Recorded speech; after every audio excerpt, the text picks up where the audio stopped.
Have you recently bought a new house, or in the process of buying a new house, or even considering buying a new house? Avoid these 5 electrical mistakes that people make that can cost you an absolute fortune, or worse, compromise your safety. Follow me, I'll show you now. Okay, so now we're in the house, let me introduce myself. I'm Steve from Multi Electrical Services, your local trusted electrician in Rutland.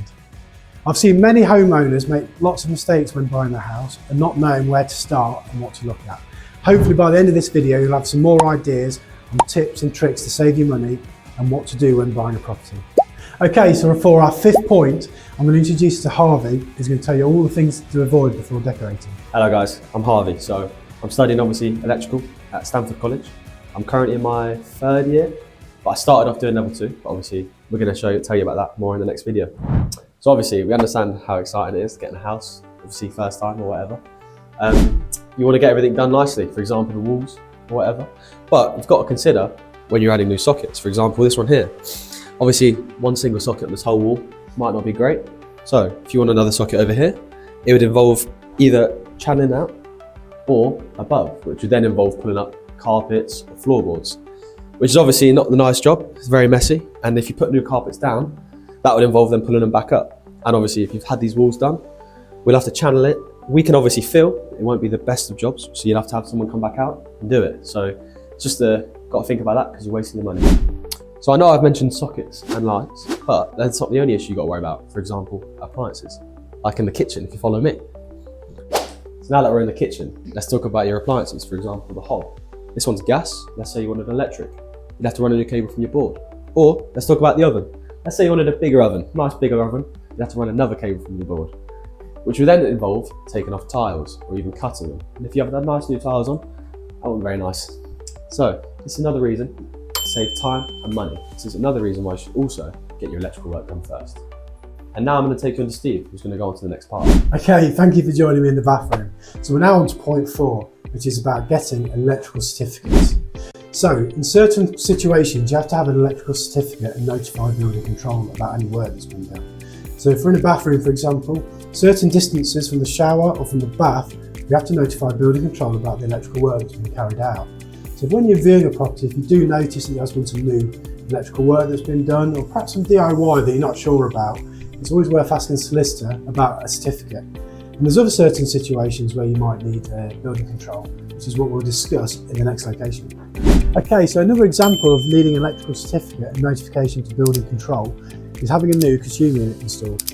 So if you do notice that it does look like a new 𝐒𝐮𝐬𝐜𝐫 unit, you can check this by checking the label on the front, which should have a date on when it was installed or last inspected. So that'll give you a good example of when it was done. Also, if it's metal, there's a high chance, if it looks like this one, that it's reasonably new.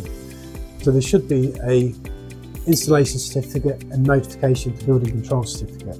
So it's always worth finding about those and asking about those. Okay, so now we've talked about electrical certificates and given you a few examples of work that requires them. Let's go inside and talk about point number 3.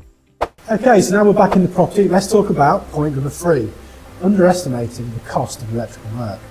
So when you bought your property and you're moving in, there's other things you need to consider, like upgrades and your wiring. You might be wondering how you know if you need an upgrade, or we'll get into that in point 1. So anyway, what we've done, we've created a Rewire Calculator. So if you go onto our website and click on the Rewire Calculator link, you need to put in all the details to know what the costs are going to be.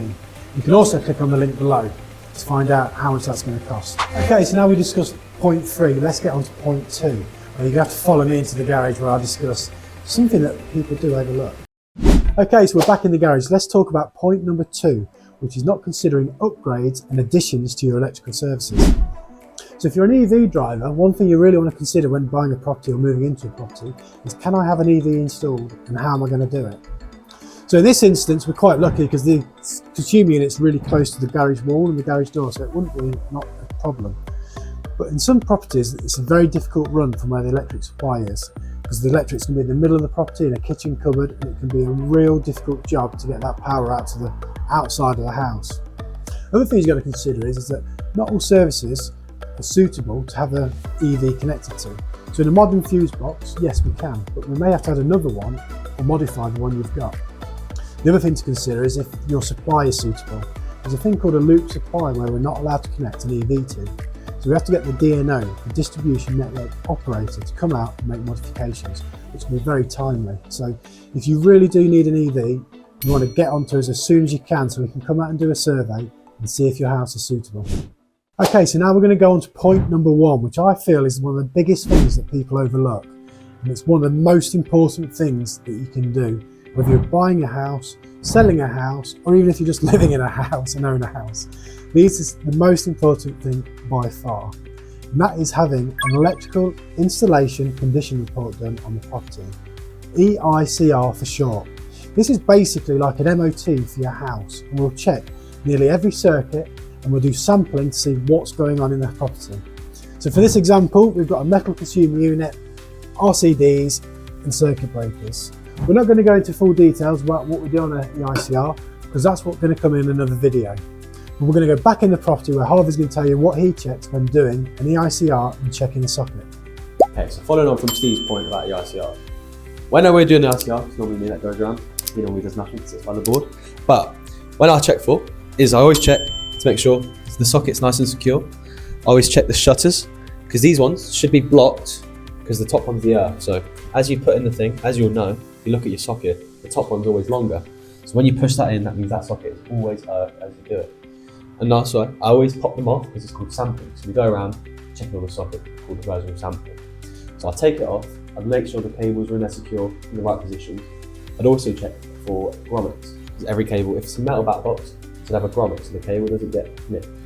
Also, I always make sure the back boxes, if they're metal, are also earth. This also applies to light switches. All of it same applies, grommets, back boxes, earths. Also the cables, if the black cable, which is also known as the neutral, and the blue is the neutral, but black cable is old cabling. If they don't have, if one of them are in a live supply, they need to have brown sleeving. Okay, so there's 5 things that you might want to consider when buying a new property. We'll be going into certain things that are more in depth in future videos. For example, EICRs, we're going to go into smoke detectors, we're going to go into all sorts, so please Like and subscribe.